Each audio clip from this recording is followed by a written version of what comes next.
ज़िले कशमोर कंदकोट में अगवाउनि जो सिलसिलो रुकिजी न सघियो।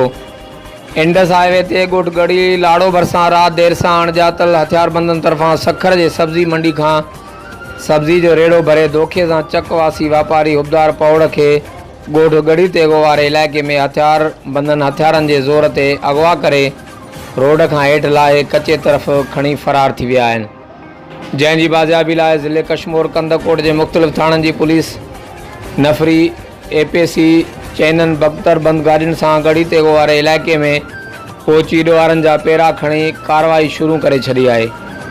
राति देर सां ऊंदाही थियण सबबि पुलिस पेरे पोयां न वञी सघी, जंहिं बाद SSP कशमोर कंदकोट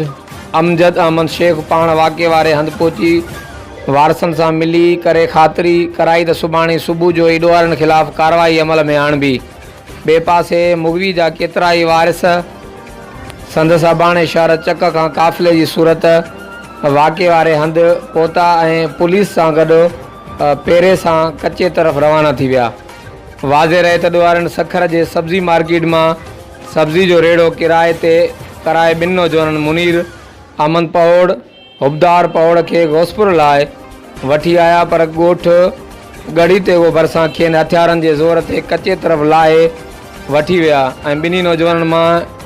हिकु शख़्स मुनीर अहमद ॾोहारनि खां भॼी पाण छॾाए निकितो ऐं ॿियो शख़्स हुबदार पौड़ खे हथियारबंदनि पारां हथियारनि जे ज़ोर ते अगवा करे कचे तरफ़ खणी विया। हर वक़्तु आगाह रहण लाइ ॾिसंदा रहो JTN वेब न्यूज़।